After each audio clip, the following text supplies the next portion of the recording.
Kia ora, listeners of One of 200 podcast.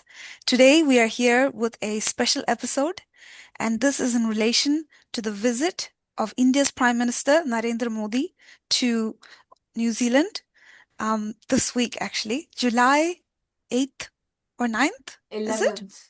Sorry, Oh, 11th. he arrives tomorrow night, late tomorrow night, and the event starts on Saturday morning. Yes, so this is actually Narendra Modi's second visit to Aotearoa. We will talk a little bit about that in the podcast, but I do have a stellar cast today alongside me. Um, and I will hand it over to them to introduce themselves. I'm really excited about this podcast because, as an introduction, I would like to say that we are living through an age of fascism globally. And this is not a new phenomenon. I identify this as a continuation of 400 years of colonialism and capitalism. And how I locate Modi is as a culmination of imperialism in India, the divide and rule politics, the neoliberal policies that were brought to India through the IMF. And then we see the rise of Hindutva, which was until then a marginal force in India, but now it has taken over with the confluence of corporate power and fascistic political power. So India is going through this period, and in fact, I would argue that this is exactly the future that the imperialists wanted for India, not a future that is anti-imperialist in nature, a future that where India becomes a vassal state of the US empire. And this is what we are seeing time and again happening with India's foreign policy. It is with great, deep regret that we are witnessing this shift in India's foreign policy. When India was one of the countries that voted against the formation of the State of Israel, every single no, well-known Indian independence leader called what was going on in Palestine as terrorism. And now, from that position, we are in a position where Modi was visiting Israel on the eve of on Iran strikes. When United States and Israel struck Iran, killing 165 children, Modi was there, and Indian government remained silent. They did not condemn the violation of the sovereignty of Iran. Now, Iran and India have thousands of years of links. Oh, we were close trading partners. And from that position to come to where we are today, where India doesn't even have, the bone in them to condemn an illegal attack on on leadership and on their civilians, then this is the kind of fall, the kind of capitulation that the empire sought from independent India, and that's what we're seeing today. And we're going to be discussing the situation in India, the context of Modi's visit, and particularly also we want to touch upon the anti-India racism that is currently happening and how that all comes into play in this situation. So with me, like I said, is a stellar group of people. I will hand it over to you, Sapna, to introduce yourself to the audience. Kia ora te whānau ko Sapna Samant ko ingoa. I am a shit stirrer. Well, I came to Aotearoa in 2001 and I discovered the existence of Hindu nationalism when the first Hindu Council conference happened in Auckland in 2007. And I attended that conference because right from the poster that was put up to the language that was framing this event as a multicultural event, but still talking about Hindu things, it was full of red flags for me because I grew up in a conservative part of Mumbai, in an old conservative part of Mumbai, surrounded by the RSS. So I could recognize this immediately. And I attended this conference and I raised up a lot of, trouble, for want of a better word. Helen Clark, the Labour Prime Minister at that time, attended this event. I could not go when she spoke, but she praised the presence of the Hindu community in New Zealand and how they contribute to the economy and the usual neoliberal framing of migrant communities. And yeah, I raised this issue. It caused a lot of response from my own Indian community towards me because I made it public, and the usual RSS methodology of doxing me, telling me to change my religion, all kinds of people jumping in, opining about me and my life and my career, all of that stuff.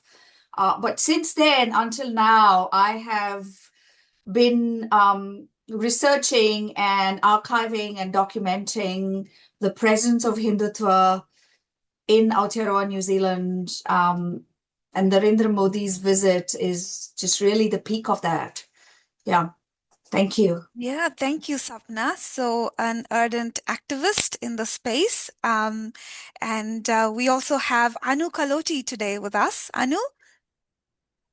Kia ora, ko Anu taku ingoa, and I am from the Migrant Workers Association. In fact, one of the founding members going back to 2012. And before that, and over the years, we've been working alongside the union movement here in Aotearoa.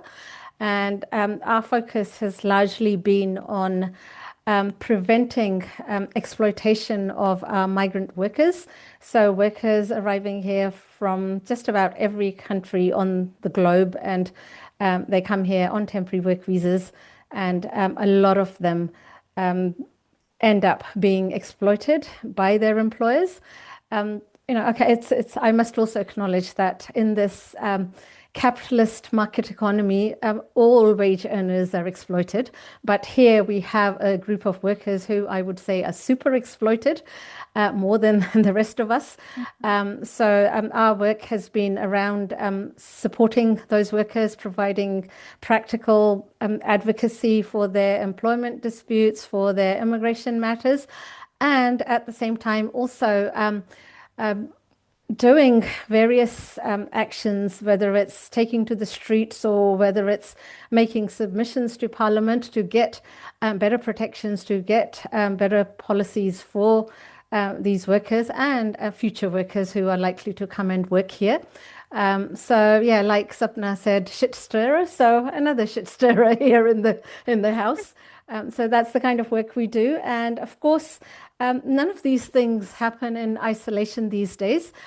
So Modi's visit and the India-New Zealand FTA, we see it as another gate opening up for exploitation of workers in India and in Aotearoa. So, as we all know, that free trade generally is not good for the working class. So I'm sure we'll get to talk about that in detail as time goes on this evening. Thanks. Absolutely. Thank you, Anu.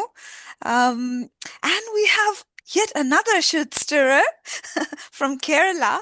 We have Oscar Romero. Go on, Oscar. You're on mute. Kia ora, Tifano. I'm Oscar. As Josephine said, I'm from Kerala. Of course, I'm a communist. That's all I have to introduce about myself. And I'm honored to be sitting with a group of great people, trade unionists, activists, and also from all walks of life, and to discuss about the visit of Indian Prime Minister Mr. Modi to Aotearoa, New Zealand, and as Anu just mentioned, FTAs are often, as a another tool of extraction from global south. Usually doesn't favor working class or small scale, medium scale farmers or peasants of global south. Of course, India have signed FTAs with different countries and group of countries which eventually found out not benefiting the working class or farming sectors of India. And of course, this FTA is also going to be hurting the interest of working class and farmers of India, especially apple farmers. So, but interestingly, how the media in New Zealand, predominantly right-wing mainstream media is in New Zealand is portraying this uh, FTA as something, through the lens of it goes opening the floodgates of immigration. You can see that anti-India sentiment if you go to social media and look under the comment section of any post related to FTAs. It's all anti-Indian sentiments and Absolutely. hatred. So the media is playing their usual role in instigating this anti-India xenophobia in the community and trying to show that the FTA is benefiting one-sided to India. Of course, it's not benefiting India. It's actually extracting from the working class and farmers of Mhm. India. It Which is seems not. like, oh, sorry, did Yeah, you you want to go come? on. No, go on, just It seems like everyone is, really keen to talk about the FTA and its impact on the working class, whether it's in India or here.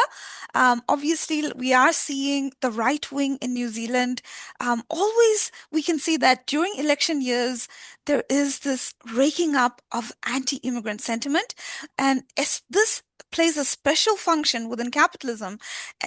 It does this function. Its function is to distract away from the failures of the ruling class and to create this boogeyman for all the people to blame the problems that the country is going through, which is created by the capitalist class. So you have this already existing stereotype or character of this Indian immigrant from this backward country, primitive country, dirty, all these kind of horrific stereotypes, which were constructed not today, but through centuries of colonization. And they come in handy during these times when politicians are keen to distract the people away from their failures. So we're seeing that happening in relation to India at the moment, and we're seeing this wave of anti-Indian hate across the world. In New Zealand, we saw a few different incidents happening. For example, in Auckland, outside a school, there was a graffiti saying "Kill all Indians," and we're seeing that, for example, Destiny's Church, which is some would call it a proto-fascist or a fascist Christian group, however you want to call it, organizing a protest against Modi visit.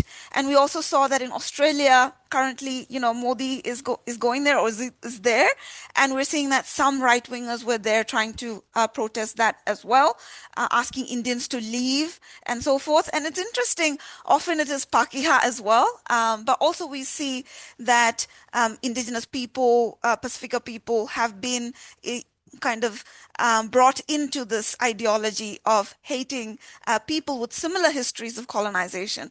So all of these things are happening, and at the same I time we're also seeing, want to yeah, just Josman, I want to point out this thing as well. Like it's not just a right wing. If you look at the reaction from the Labour Party, New Zealand Labour Party towards the FTA, they theoretically agreed to the FTA and they support the FTA. They said they will support the FTA in the Parliament. However, they have questions regarding immigration, right? See, yeah.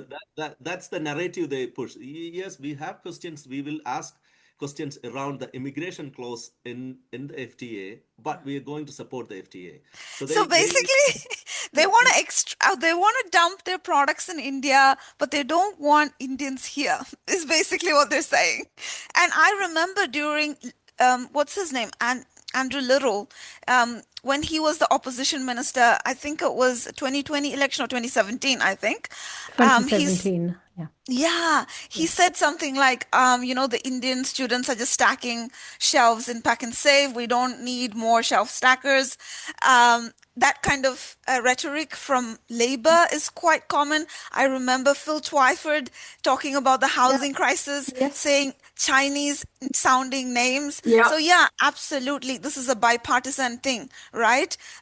We can see that the RSC scheme, which is now being described as a modern slavery, indentured labor, that came, that was implemented Labor. during, yeah, labor. So Yeah. anti-immigrant politics is bipartisan within the Yeah. imperial core, and and we have Utkin to said locate New something, right? Zealand.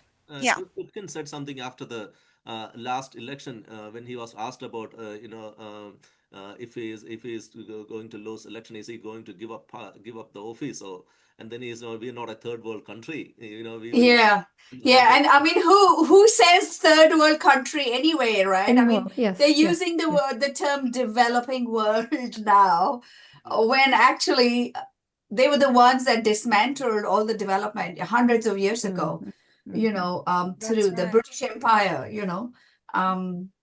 Yes, but Yeah. labor has always been neoliberal. Labor is Yeah. not really interested in human rights oppressions or human rights issues or the quality of work or the condition of workers or farmers or anything like that, when they have made free trade agreements during their time, and they continue to ignore those issues. And Hipkins, the other thing that he was worried about was that the dairy sector is we've not done any deals around the dairy sector. And I just find it incredible that India is the largest milk producing country in the world. Yeah. We have a really strong cooperative dairy sector that is that holds up the rural economy, educating children and women, empowering women. And there's a wonderful film called Manthan that was made Manthan. by Yes. Yep. Sham Benegal Shambhan. with Smita Yep. Patil, Nasiruddin Shah, stellar Yes. Yeah. actors of those times, and still, and which I reckon people should go and watch. It's Watch. Yep. available Definitely. on YouTube, that tells the story of how Amul was created, which is part of Yep. the dairy sector. And Yep. then for Hipkins to say, and actually Winston Peters said the same thing, is that, dairy is not part of this FTA. Well, why should it be? Why should Yep. we have Fonterra, which is one of the most polluting cooperative corporate companies in Aotearoa, take its products to India and decimate a rural cooperative sector? That's again colonization. So when Hipkins talks about these things, they're just talking about how it benefits New Zealand and how they can extract Yeah. from a country like India, And But specifically New Zealand industries, not New Zealand people. Yeah, I know. New Go Zealand, ahead.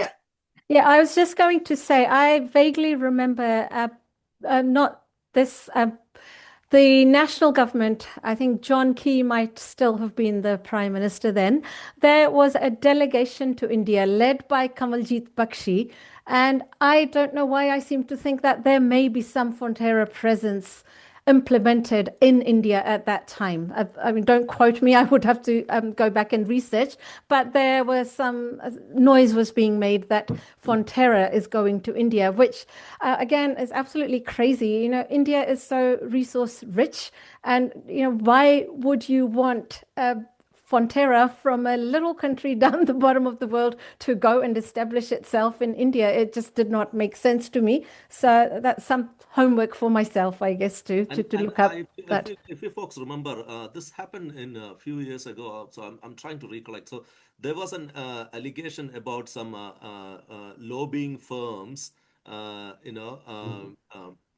They manipulated the reports. Like the milk consumption of India. They presented a manipulated report to the government of India to convince that the milk production in India is not enough to meet the needs domestic Right. market. This is the New Zealand lobbying firms, right? Yeah. And there Yeah. was a major scam allegation, Yeah. and this was presented to the ministry back in India, and they wanted to open the market for New Zealand milk industry uh, uh, to import. And however, with this FTA as well, they have managed to get import for bulk infant formula, like so that's included in the FTA.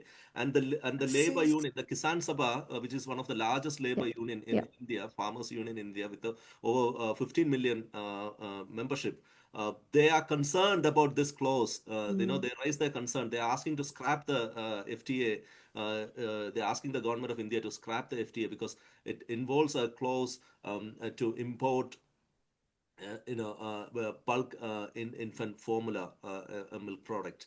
So that's like a side door entry into the dairy sector of India. Yeah, so Yeah. you're saying that the biggest farmers union, Kisan Sabha, is opposing the New Zealand-India free trade agreement. So we're seeing unions in India opposing it. And we're seeing the right wing in New Zealand oppose it with words like, butter chicken tsunami becoming kind of like, a very popular trope now to attach to Indians. But I also see something, I know we're all really keen to, contribute on this topic, but I've also seen the rise of a kind of a left-wing racism as well within against India. Okay, so this is related to the rise of Hindutva. Okay, and I've noticed this in the comment sections as well, where people in the Palestine movement, for example, will say, no, we don't want Indians because, India has a Hindutva problem. So we're seeing both of these, sides of this happening. And I just wanted to, use this opportunity to say that I don't think we need, I think people in the West, especially liberals, have a tendency to create this image of the Oriental despot and the Oriental despotism, right? So Modi fits right into that Oriental despot who is like uniquely disgusting.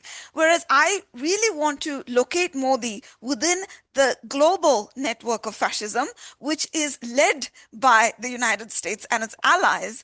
And, Modi's fascism is a culmination of that same system, and it's not unique. So having that, and I think that, this racism, this deeply entrenched racism, creates this kind of unique sense of disgust for countries in the global south. When I actually think that even when you think about a country like Israel and New Zealand, these have very similar ideological histories and, and pasts. The colonization of New Zealand and what's going on in Israel, these are very similar parallel events, just in different times. So to create this kind of a separate unique kind of disgust for a particular of fascisms that come from the global south or from other parts of the world, I think is doing a disservice. We need to be reflective about the ideologies of fascism that exist in the West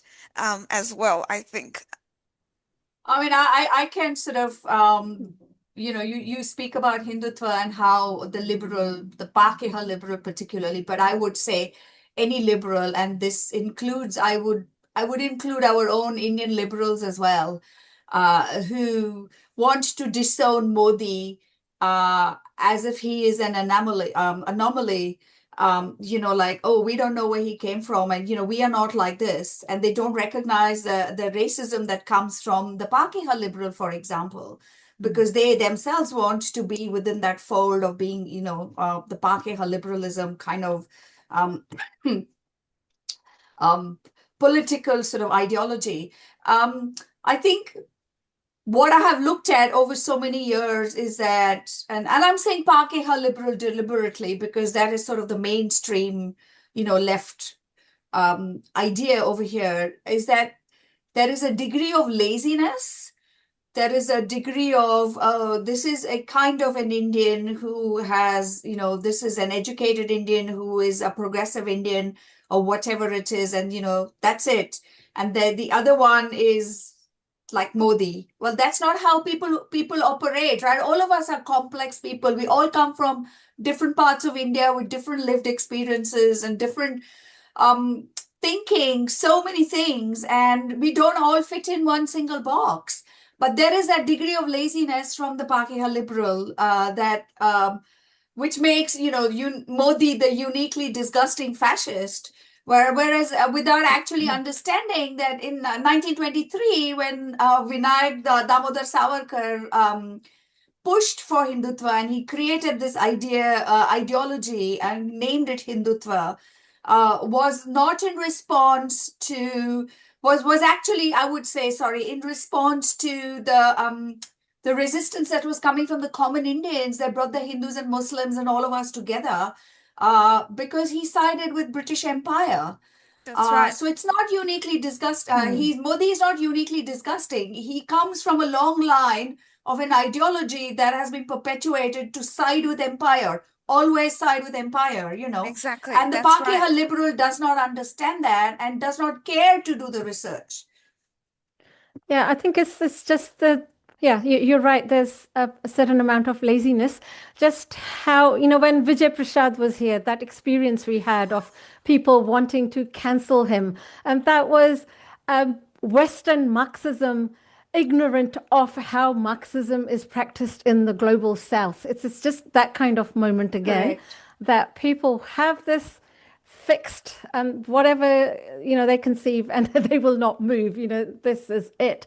But the world is very complex, and India is not just one big country. It could almost be like United States of India. That's how diverse each region is. I hail from Punjab in the north, and even yeah, we all speak Punjabi, but every few kilometers the dialect changes. And for example, like my husband's side of the family, I don't understand every single word that they say in Punjabi, and vice versa. So that's the kind of diversity we have in India. And yet to just try and copy paste these philosophies and ideologies from one hemisphere to the other, it just is, it can't be done. Mm. Yeah.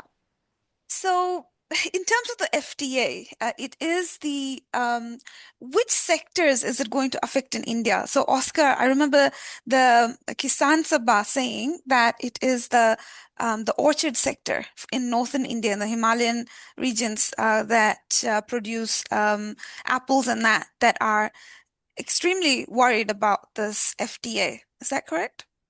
When you look at what New Zealand have or New Zealand is exporting, if you look at all the products like apples, kiwi fruit, manuka honey, all of these are produced, not manuka honey. There is honey produced in India. Yeah. Almost all the products are produced in India as well, right? Yeah, I think there's Uh, wool and forestry as well, which, Industry, and yeah, Yeah. it's yeah. going to affect all the sectors, right? But the more the unions are concerned about the dairy sector, the entry of bulk infant formula, the apple farmers of Himachal Pradesh and Kashmir are worried about, and the honey producers. Yeah, mainly the apple farmers and the dairy sector are so concerned. They want to reject. They've been calling, measures in place to protect the farming sector. Hmm. Hmm. Yeah. I mean, when you sort of look at, especially Kashmir, Kashmir Hmm. is already, there's so much with abrogation of 370, India is already colonizing the place. And I remember last year, this is before the FTA was signed this year. I remember last year there was a story about how Kashmir farmers had to, because in India, apples come out in the winter, if I remember correctly, Yes. Yes. Yeah. right? So apple farmers in Kashmir had to actually throw all their produce Mm. away because they were not allowed to export those outside of the Kashmir region into mainland India, because of stuff related to 370, abrogation of 370. And then now you have this FTA that is even going to oppress them further economically. And then where will they go? And then you sort of push them into these ideas of resistant spaces that then you can call them terrorists. You know what I mean? Is really problematic. The Himachal farmers, very, very sad as well. But I just Yeah. don't know in terms of politically how they would stand up to this. But in terms of Kashmir, I would say that that's where they will go into resistant spaces because they do not have any other way to express their anger. Yeah. Yeah, And if you, and yeah, go on. yeah, yeah, I recall in the late 1980s and 1990s in the UK, we started getting New Zealand apples. Um, in our supermarkets there. And the southwest of England, that's where most of the apples were traditionally grown. And it completely wiped out the apple growers in that region. And in protest, they were throwing their apples out on the roads and really protesting outside the UK English Parliament. And it just wiped out them completely. And now we have fruit coming in from all over the world in the UK, given that not everything can be grown there, which is different to India. But yeah, it's just one of those moments again. It reminded me of my early teens when I saw that in the UK. And it Yeah, wouldn't, yeah. and just thinking about the scale of these two countries, right? Like India Yeah. has 1.5 billion people, and about 30% of that are middle class. So it's a huge market that New Zealand is getting access to, but New Zealand has 5 million people, which is like smaller than, I don't know, like one district. Yes. 50 Smaller than a lakhs. suburb of Mumbai. Yeah. I Yeah. just So, want to add on a bit of context as well. If you look at the scale of people getting impacted by this FTA, we are talking about like in Himachal Pradesh alone, there is about 150,000 to 200,000 families associated with apple farming, make their lives out of apple farming. So that's the scale of the people getting impacted by the FTA in one state alone. yeah. And yet, the traffic coming other way, the immigration part of it that the Labour Party is worried about, it's 5,000 workers over a 3-year period, which, as I was discussing with Sapna earlier, even by Aotearoa context, it's a drop in the ocean, but by going by the Indian context, it's really nothing. Yeah. Really Yeah. nothing. And so apart from that, the concern that the Labour Party should have is that they'll be coming here on accredited employer work visas, the visa that they introduced in their last term in July 2022, and that has just made exploitation of migrants go to extortionate levels. So that's what they should be concerned about rather than this is going to open the floodgates. Yeah. And I'm also concerned about who these people are coming. I mean, Yes, yeah, the yeah, Hindutva angle, yeah, because even the condition of the social condition and the political condition of our people back in India, and who even has the ability to take out a passport or to pay an immigration agent, with Muslims being pushed further and further into poverty, with the continued oppression, caste oppression, and continued oppression of our indigenous people who don't even get an education and yeah, are completely the land has been stolen.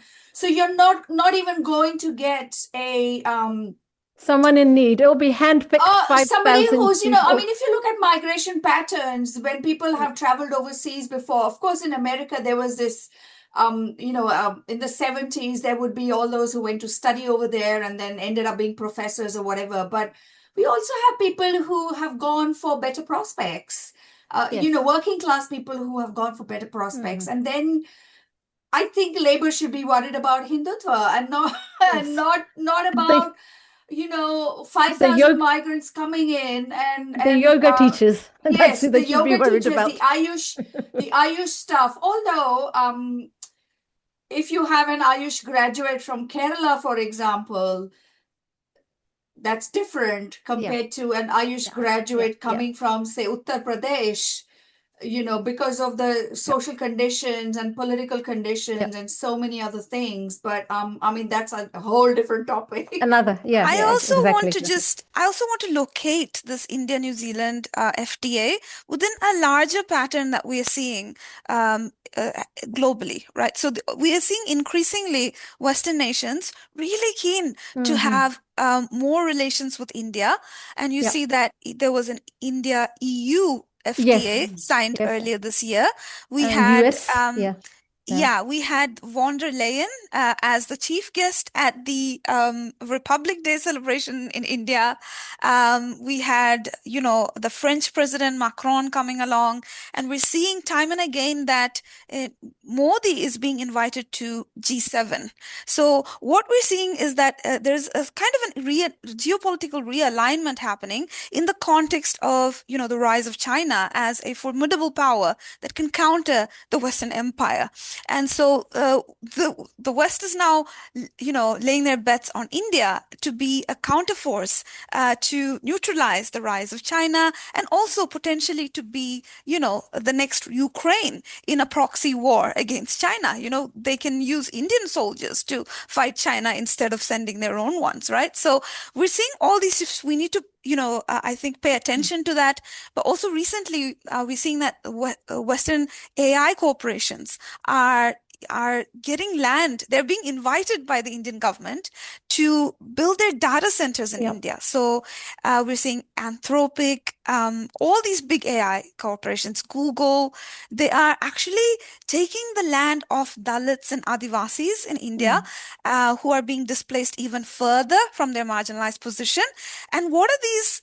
If you look at the global, tech sector at the moment, the Western tech sector, this is so much connected to the military-industrial complex and the global surveillance network. And we see even here in Aotearoa, we are also part of that network, right? We are part of Five Eyes, but we're seeing how, the stolen land in Mahia Peninsula is being used by Rocket Lab to send their rockets, their spy rockets, which will then contribute to the Gaza genocide. So, there is this a realignment happening, and India is one of the bets that they're making to be on their side when there is a rise of, the BRICS countries, and we have come to a position where India has become the weak link in the BRICS group. So, that is another side of it. Now, I just wanted to talk about, so Modi is visiting New Zealand this weekend. And how do you see this? What should our response be? So Sapna and Anu, you guys are organizing a protest. Can you say a little bit about that protest? What should people in New Zealand be, taking from as a message from this protest? Are you going to be speaking to the Indians in New Zealand, or is this for New Zealanders as a whole? Can you say a little bit about why you're protesting and what you seek to convey as a message? I think, first of all, we speak to everybody, not just speaking to Indians, because I think, again, speaking to Indians, Indians are aware of who he is, and they either are devoted to him or they don't like him, right? Or very few are indifferent. Very few of them are indifferent. So Indians, I would say, are absolutely aware of what he or who Modi is and what he means to them. The purpose of the protest is to create a wider awareness of Modi as multiple things. First of all, that Modi should be named as the Hindu fascist dictator who is an ethno-nationalist that has carried out Islamophobic acts since he's well known as the Butcher of Gujarat in India. The 2002 Godhra riots, where he sat on his chair, actually fostering state-sponsored violence against Muslims in Gujarat. And we should be making people aware of that. We should be making people aware of, that India under Modi's watch has become the second largest supplier of weapons to Israel, and he is a genocide supporter. The Elbit Adani factory in Telangana that produces, I think it's called something like an unmanned vehicle or something like that, that produces the Hermes 900 drones that are killing children in Gaza and now potentially in the West Bank as well. I think people should be made aware of these things, that this is what is happening under Modi's watch, and he is not, and he is further oppressing the people of India. So these human rights abuses, and all of these things are not because Modi is this unique fascist dictator, but that he is actually part of the imperialist machinery. And I think people should be made aware of this. And in New Zealand, my experience working in this area for a long time, when I called the Pakeha liberal lazy, is that they just want to put Indians into this exotic trope of Bollywood or model minority, or or they're just doing the brown people doing their own stuff over there. It's like, no, no, no, you can't ignore us. We are the third largest ethnicity in New Zealand. We have all of these things going on, and all of that is replicated and duplicated and affects the community over here. And India currently is part of this machinery that is increasing fascism across the world. So these are the things we want to make people aware of. And other stuff. Yeah, lots of stuff. Yeah. Yeah, The yeah. only danger there for me is that people do not really understand. Often New Zealanders, they think of New Zealand as a, liberal paradise, a progressive country, a country that upholds human rights. And so when we do this kind of, awareness raising, there is that danger of, I think I prefer being an exoticized brown than being a kill all Indians kind of brown. You know what I mean? So there is that tension there, right? Like, I think that the people in the West, they really need to pay attention to the fascism that they are part of, right? India has really kind of what do you say, gotten recruited into this since neoliberal shifts. Before that, we can say that there was at least a semblance. I mean, we can critique it in many ways, but we were at least part of the non-aligned movement. We supported, at least in, rhetorically, the anti-colonial movements across the world. And now we're seeing this shift. But New Zealand, this whole time, even before Modi rose, even before BJP came, it has been a fascistic state in the sense that it's a settler colony that has displaced the indigenous population. And it has, since its inception, what is its inception? What is New Zealand's inception? It is, a colony which was violently overthrew the Maori way of life, and established capitalism for the benefit of the few at the top. So if you think about before the workers' rights became a thing in New Zealand in the 1930s, the inequality in New Zealand was crazy. It was top 10% or 90% of the wealth in this country. So this was a colony set up for the wealthy, using money stolen from India and other colonies. And, this was New Zealand's story is attached to the story of devastation of India, the famines in India. These are connected. So there is that danger of where people say, New Zealand, Jacinda Ardern, so progressive, wonderful, and then we have this, villain Modi and all these horrific primitive fascists coming from India. So I think that we have that responsibility, like you said, to locate Modi within the wider network of global imperialism. And like you said earlier, the fact that RSS was conspicuously absent from the Indian independence struggle, which was the defining thing that led to the formation of the state of India, right? And they were absent from it. So, Modi likes to call the Indians who stand for secularism, who stand for, Muslim rights and Dalit rights as nationals. But actually, historically, Modi and what he represents, the politics he represents, is anti-national. They stood against. Yes. So we need to kind of clarify this is the key thing that I think one of the messages that we are making And through our I have activism. seen,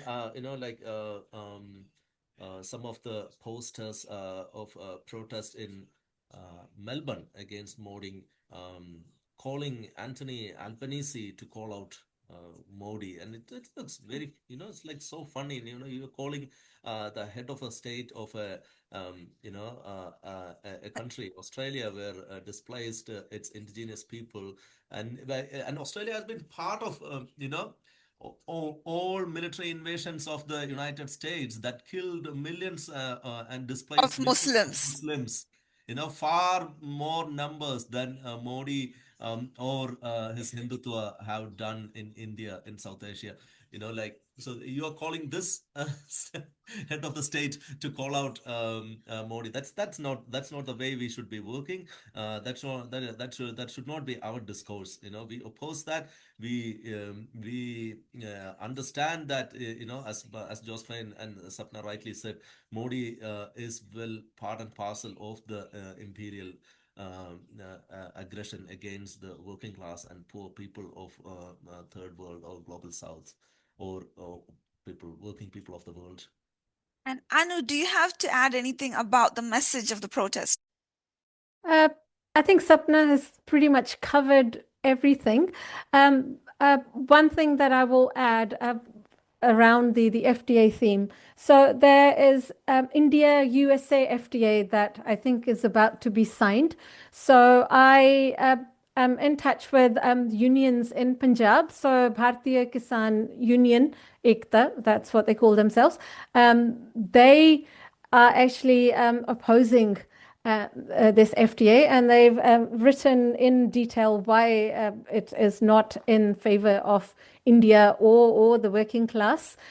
So we will be reading their message out as well at the protest, and they have very rightfully also pointed out things like, the oppression of our what I call public intellectuals. We have academics, intellectuals who have cozy positions or whatever, but very few are actually what I call public intellectuals and academics, like Omar Khalid, people who have been imprisoned for absolutely no reason. So this Kisan Union is asking for people like that to be released.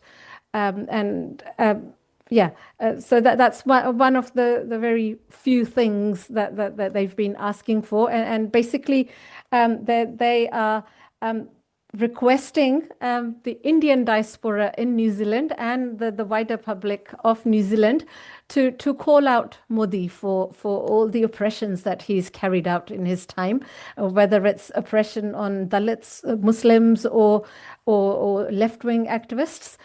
So they are appealing to all of us to make sure that we put these questions out in the open outside this event, and we demand accountability, transparency, and answers and solutions. Yeah, I just want to add that we all know very well that whether it's Chris Luxon or Anthony Albanese or it's Chris Hipkins, they are not friends of working class. They are friends of Modi, not friends of us. We oppose them as we oppose Modi.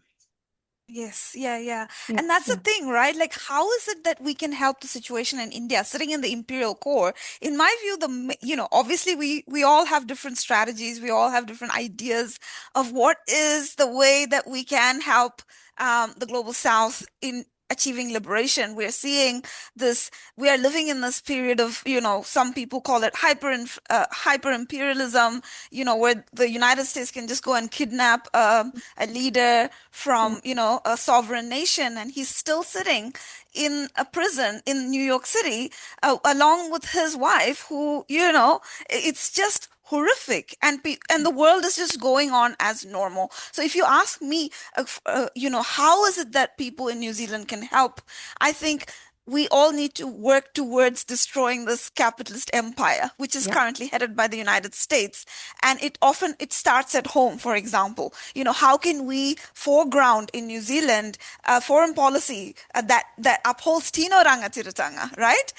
For example, how we can never achieve Tino Rangatiratanga as long as New Zealand is aligned with the US empire. We are using our land to build spy bases for the US, who is committing genocide in Gaza. So there is no Tino Rangatiratanga under imperialism, and when we are part of the Five Eyes. So one thing that we can practically do is try and create a political shift so that New Zealand has an independent foreign policy which safeguards the workers and the people here, and not one aligned with the US empire. Another major shift we're seeing now is the increase in the defense budget, right? Like the vast inflation in the defense budget, which is sitting at like 4 billion and going to 12 billion in the next, I don't know how many years, 7 or 8 years. And we're buying overpriced priced weapons that were experimented on the kids in Gaza. So none of this is going to help the situation in India, because Modi and India, what Modi represents is the billionaire class in India, like the Adanis and the Ambanis. They are bankrolling Modi. They have captured Indian media space completely. So, all of we used to have at least some voices in the media, and now all of them have been bought out by Ambani or Adani, both of whom bankroll Modi. And we're I seeing, just want to add, yeah, so if we're talking about the media, at least we know that, the media in India are bought by Adani and the Ambanis, or the corporate class, because they always write for Modi, they publish for Modi, they don't ask critical questions to Modi, and Modi never faces questions. That's a different thing. But if you look at the media in New Zealand, they do the footwork for the empire. They perpetuate hatred against the Chinese and Indians. They write narratives to increase defense budget. Oh, sorry, I won't call it defense, but military spending. They run narratives, but we don't call we. But they still manage to, show they are independent media, right? There is no independence. They've been long bought, but at least you know what I'm trying to say. We know when we look at the media of a global south, we can say this has been bought by the corporates. Uh, but in the media in the West, one of the most corrupt system, media ecosystem of the West is one of the most corrupt system in the Western world, and I they agree. shamelessly run their hypocrisy narratives of hypocrisy, warmongering,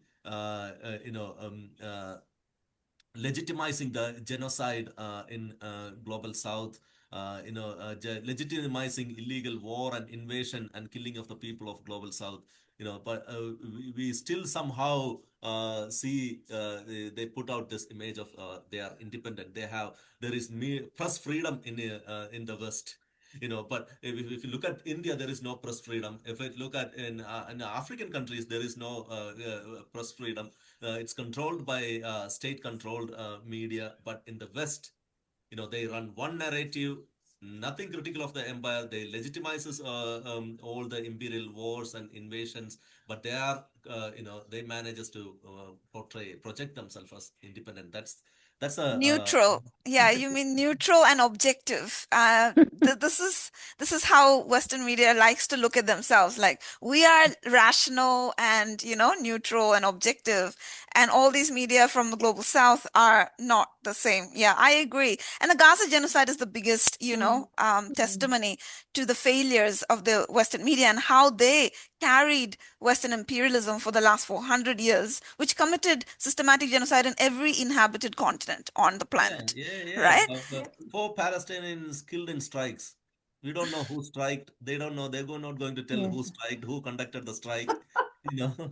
And so many journalists have been murdered covering, Yeah, yeah. and the journalists here I don't see any I mean, empathy with this. Yeah, nobody has commemorated, yeah, actually exactly. called Yeah, out the yeah. the assassination and murder of Palestinian journalists. Mm. And I mean, essentially, to me, Josephine, is when we talk about all of these and all of this, and we talk about Modi, I think the core of it, the way I see it, is that nobody is free until Palestine is free. And Exactly. and from the river to the sea, Palestine will be free, should be free, and that is what we have to work on, because that is the prime example of what the empire can do to you. Yeah. And if we work towards that, then I think what happens in India, and while we also educating people and shouting against and fighting against the anti-Indian racism, and Mm. all these negotiating and navigating all these multiple things, which we have to all do, we still have to focus on Palestine, because that is a core issue for all of us. This is what I feel. Yeah. And thank you for bringing it to Palestine, because I remember, like, when Israel started its assault on Gaza following October 7, I had this mortal fear inside me, because I could see the Hindutva fascists in India. They were salivating. They were thinking, yes, this is what we can do and get away with. So we can never allow them to get away with Palestine. But unfortunately, whether it's Labour or National, neither of them have stepped up to, stop the genocide in Gaza. They haven't, cut ties with Israel. They haven't cut ties with the United States. And United States is the key in here, right? Like, so many Palestinian revolutionaries say, our enemies are not Israel and Zionism alone. Our enemy is US imperialism. This is George Habash, the founder of the PFLP. And so, yeah, at the core of it is US imperialism. And we can see how US imperialism is always supporting fascism, right? They bailed out Milei, Javier Milei in Argentina, who was a total failure. His economic policies failed Argentina. Argentina has gone into deep poverty after he just sold off all the assets and destroyed all the public services. And so United States had to do a 21 billion bailout. And we saw how the USA was funding and supporting this new Colombian president who basically, is a far right president aligned with Milei, Trump, and with the guy Bukele, who does the C-court prisons in El Salvador. Yeah. So this imperial system benefits from fascism in the global south. That's how they're allowed to continue extracting our resources. So if you think about, also trace, the rise of BJP and Modi. We talked about this yesterday, guys. We talked about how BJP just rose to prominence after the IMF reforms in India, the neoliberal anti-worker reforms. And so neoliberal capitalism and fascism go hand in hand. The way to oppose Modi and fascism in India is to organize workers against capitalism and imperialism. And that's what we need to do here. That's what we need to do in India. Exactly. And I think I do have a bone to pick with the union movement as well. Until and unless they come out of the pockets of the Labour Party, it ain't going to happen. Yeah, and also I would add to this is that the way multiculturalism is structured in the Western spaces, where we are all kept in different silos, I mean, you're a multicultural country, but the Indians are over there and the Chinese are over there and whoever else is over there. And we do not get to talk to each other, do not see each other, do not understand that the struggle is the same. Yep. All our struggle is actually to destroy the imperialists that have made us what we are today. Unless and until we do not have these conversations with each other, which is what multiculturalism does. And there's a wonderful book that Amartya Sen has written called Multiculturalism and Violence, that was published in 2006, that I strongly recommend people go and read. Where he talks about how Western leaders, communicate only with certain sections of ethnic societies that maintain the hierarchy and the structures. This kind of stuff will continue because that is how everybody stays in power, which is again imperialism. So for workers to actually struggle and come together, we have to create intercultural spaces that dismantle the multiculturalism model and template that exists today. Yeah. Oh, I totally agree. The neoliberal multiculturalism, oh my goodness. It's just like it just exists in order to support and apologize for capitalism and imperialism. Oh, look at us. CIA has, a black or a woman as, a high official. Look at America. We've got Obama as a president. So we've done that kind of multiculturalism is is not the solution. We want multiculturalism based in worker solidarity, based in understanding the oppression, the common oppression of workers across the world. And I also wanted to say this, like, if the right wingers in New Zealand want less migration from the global south, then they should join us in our struggle against imperialism. Yep. Yeah, true, And true. yeah, no True, one true wants to, words. yeah, no one wants to leave their home country. People have No, reasons we to be don't. We displaced. don't. Yeah. Yeah, Yeah. exactly. Yeah. It's our Yeah. countries were decimated, our Yeah. Yeah. resources were stolen. And the interesting thing, this is what needs to unite us, right? They stole everything from Asia, Mm. Africa, Latin America. And old people in the United Kingdom, the seat of the empire, they can't even heat their homes in winter. So where Mhm. did that wealth go? Where did that wealth go? It It went to went to the Nigel top. Farage. It went to the top. It went to the royal Yeah. family. It went to the Yeah. aristocrats. It went to the lords. It went to those, Mhm. the ruling class, the global Yeah. ruling Yeah. class, and Mm. working class people in the UK. They have nothing, and they are Yeah. being instigated to fight against their fellow workers instead of Yeah. asking their ruling class, where did all that wealth go? Yeah. From Exactly. colonization. Like, you committed Yeah. genocide to get this wealth, and we don't even have heating. Meanwhile, Mm. I go to Cuba and I couldn't even see the level of homelessness that I saw in Canada, in Cuba. Mm. So there's Mm. nothing there, but they are redistributing what they have. And Yeah. that is the power of a worker organized state. Mm. Yeah, I mean, Winston Yeah. Churchill, sorry, we have to mention him. Winston Churchill causing the Bengal famine to feed Yeah. his British soldiers during the Second World War, taking food away from his colony and, letting millions and millions of people die. Uh, Yeah. why? And Why? and To the maintain the empire. and the poor working class back in the UK or England back then didn't even have proper housing. They would go to the toilet at the end of the River Thames. And then if they, I mean, going further back, if they hadn't had the Great Fire of London, the whole of London would have been wiped out by the plague. So this is a civilized nation for you.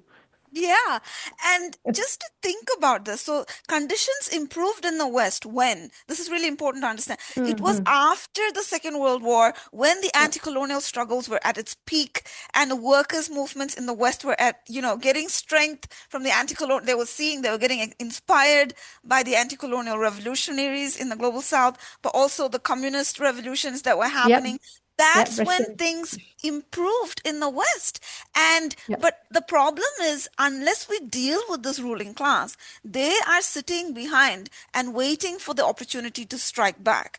And they struck Hmm. back in the 80s in the form of the oil shocks and all that. And we are currently going through an oil shock period. So, it might be the moment for the working class to strike back at them and make some gains, right? So, Yeah. um, I think yeah. unions have a role to play here to educate the workers about why we have the cost of living crisis and what is the root cause here, and identify who the enemy is, and then fight that enemy rather than migrant workers being blamed for everything. So again, I come back to that bone I have to pick with the unions. I think they need to up their game and do the awareness and the education, and then organize and mobilize the working Yeah, class.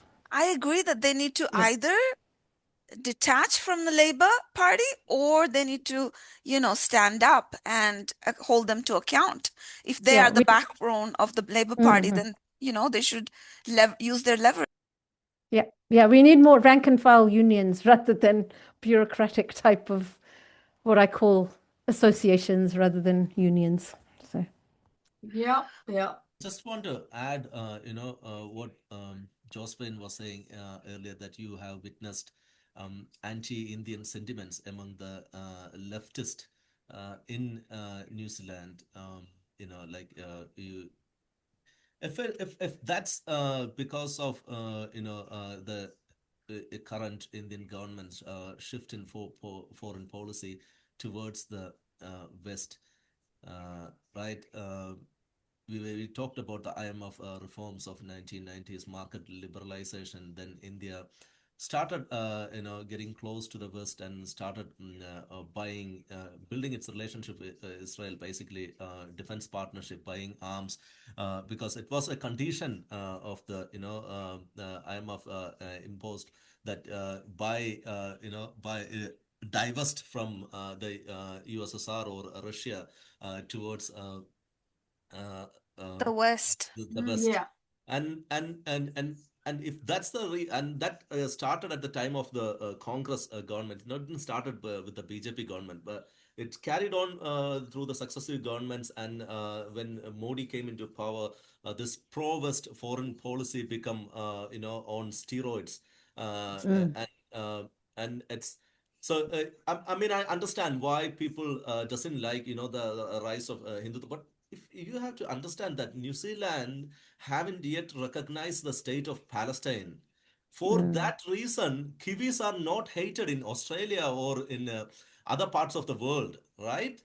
You Yeah. can't have India. India have recognized Palestine. India is one of the first non-Arab state to recognize the state of Palestine back in 1988, if I remember Mm. correctly, Yeah. right? It is. Yeah. So, say Australia or other, there are only few number of Western countries that don't recognize the state of Palestine, and New Zealand is one of them. Mm. You know, Yes. and for that reason, the Kiwis are not hated abroad, right? So we have to call out if you don't like Indians because of Hindutva, that's not the Hindutva problem. It's the racism inside you, Mm. Yeah. right? We have to Yeah, I and call agree. for what it yeah, is. agree. Because I mean, Hindutva is an ideology. You can't hate a person, and this is again, even if we're talking about Hindutva, amongst ourselves as Indians, I think we can talk about the ideology and separate it from the human beings that perpetuate this ideology, because ultimately they're still our human beings and our brothers and sisters. This is how what I believe in is like, yes, Narendra Modi is an he epitomizes Hindutva, but And you can't hate him. This is what I feel that, and I mean, yeah. like, yes, you have problem with the Indian government, Indian state, or the Hindutva supporting Israel or United States, or but I will suggest you to look at the dockyard workers union who refused to Mm. transport the Yeah. cargo of munitions to Israel. They said, no, we're Mm. not going to load your arms and ammunitions to Israel. Yes, Adani exports. Adani represents the billionaire class of India. But the Yeah. working class of India, working class Indians do not support. You have to look at the massive pro-Palestine rallies happened in Kerala and Mm. different parts of the country. You look at Kashmiris, look at Kerala. It's organizing for a free Palestine. They are the Indians you have to look Yeah. for. You And you also, I want to add to this, like Islamophobia, the way another key element in the rise of Hindutva and Islamophobia in India was Western Islamophobia. It legitimized it, right? So it became easy for BJP to say Muslims are terrorists because that's what the most established analysts and politicians were saying in the West, right? All the Western countries fell behind the US war on terror, including New Zealand, right? We have always been part of the US empire. So we need to locate Hindutva as being part of and in many ways legitimized by, Orientalism, Western Islamophobia.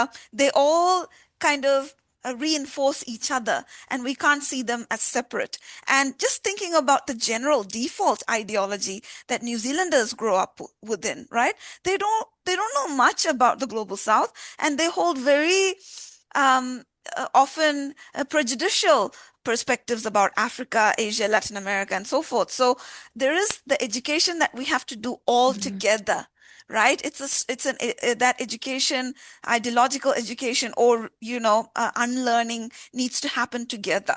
It's not unique to only Indians that there is this kind of a fascistic ideology. I think the default colonial worldview is fascistic in nature, and that's why it allows all these atrocities in the global south to continue. Yes, and adding to that about, the Islamophobia, because if you look at how Hindu Savarkar was looking up to Mussolini and all those Mm, other Nazis when, 1923, very close to when Second World War started. But he was also highly supportive of Zionism as an ideology and having a state of Israel, which he thought would benefit Hindutva.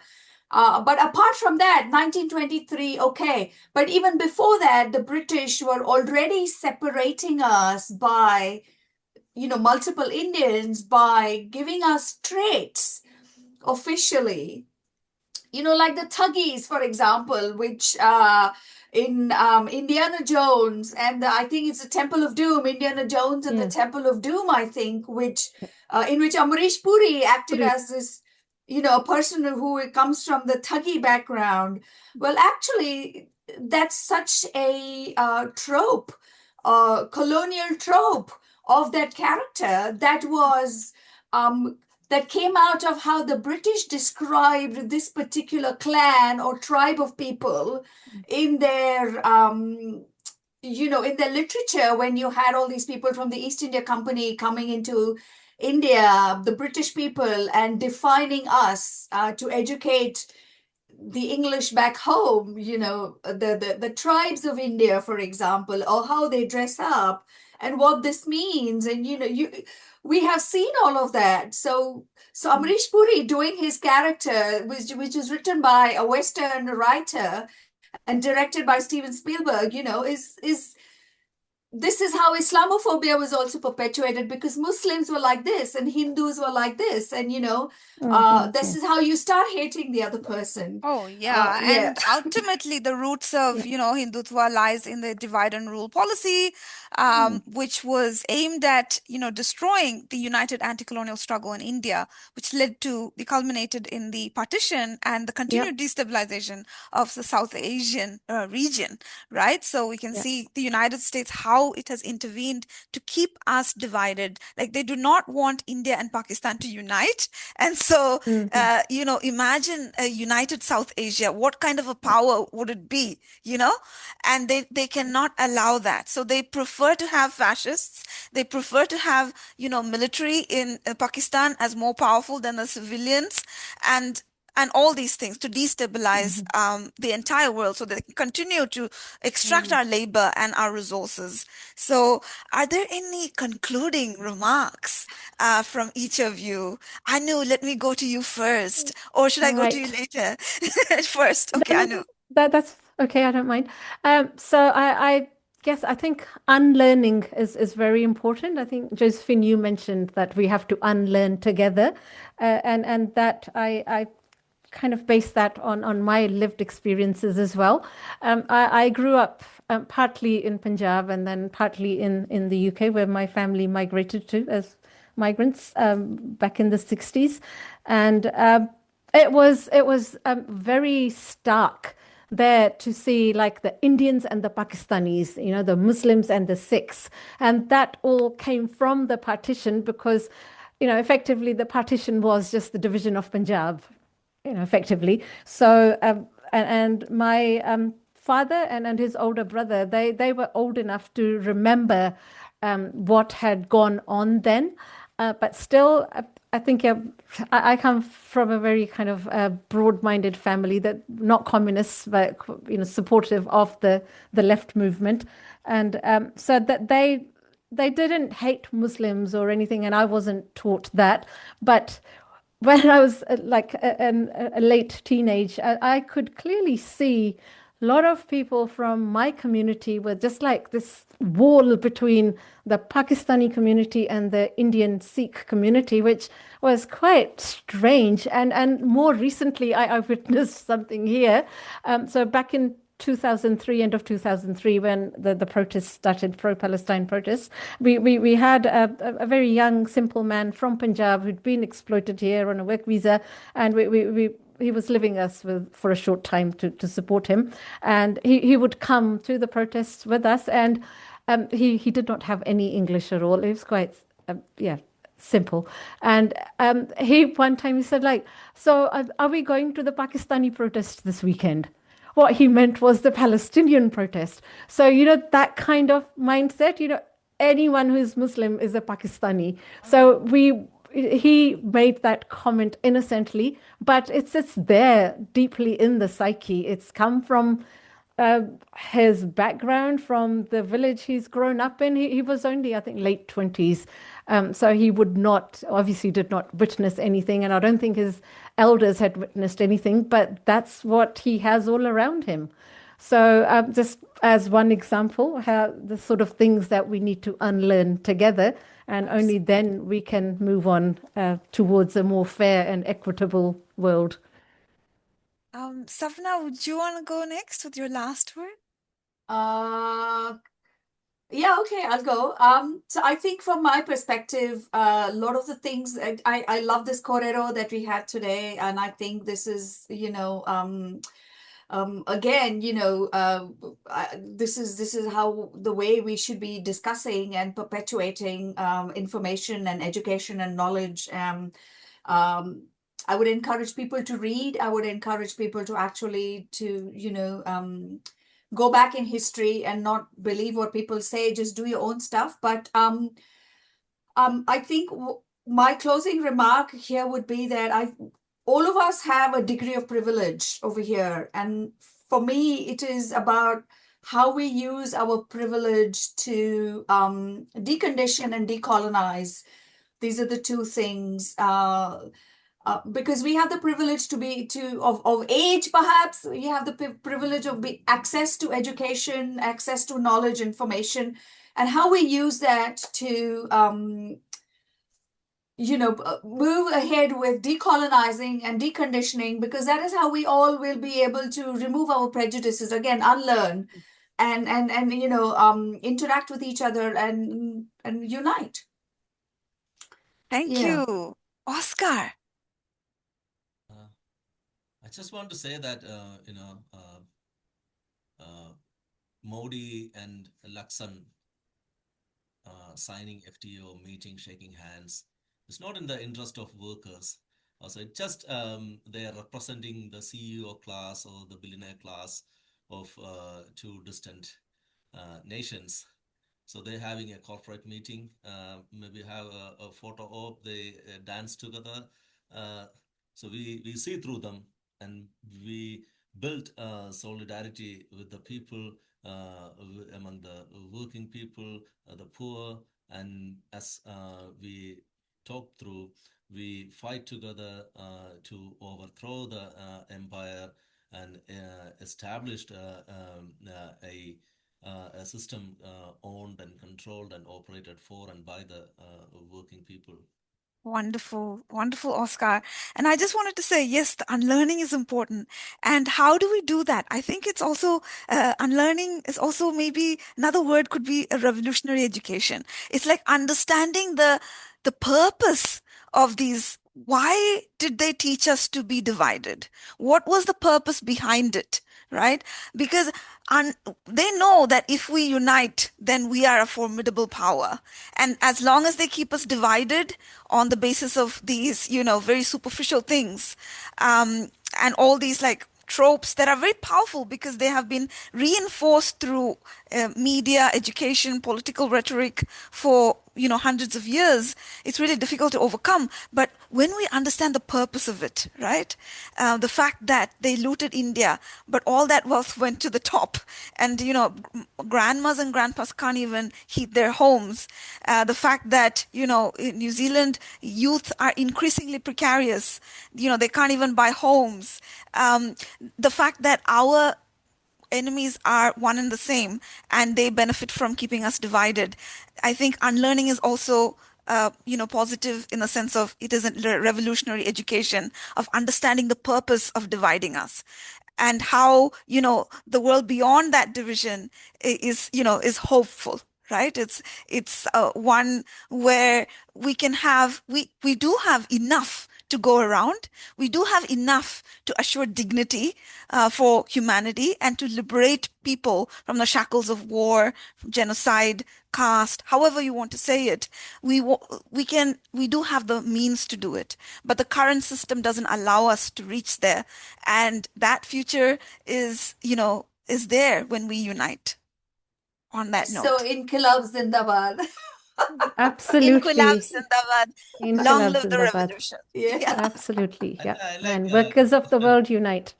yeah, how you workers said of the that, world unite. Right. You have that nothing to New fear but lose Zealand, your shackles. yeah, Yeah. how you said that the New Zealand colony was established by the wealth stolen from uh, South Asia, the colonial loot. Yes. Yeah.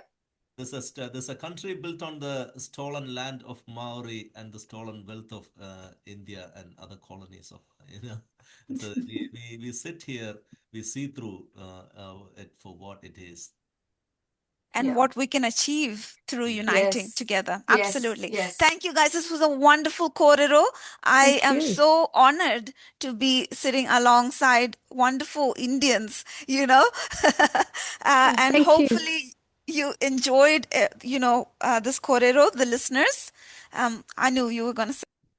No. I was going to say thank you for bringing us all together and thank you for this topic. And I am thinking that uh, I am used to, back in the day, those night circles back in India, like educationals. It reminds me of that. And I think we should get together in person for something like that for, I don't know, 2-3 days or something. Because this I is, would be keen. we Let's all have a have, deep. Like a summer camp. Yeah. yeah, we have Yeah. so much to say and contribute. I think we Let's need to have an get together. unlearning conference Or something like or that. Yeah. something, Yeah. which Something. is, Yeah. Absolutely. or I have a agree. podcast.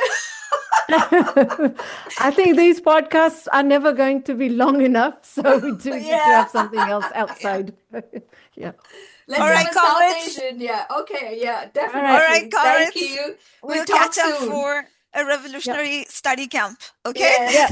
Yes. Please. See Yep. you. All Yes. right. Okay. Good Thank you. Just night. a Yeah. minute. Bye. Yeah. Oh.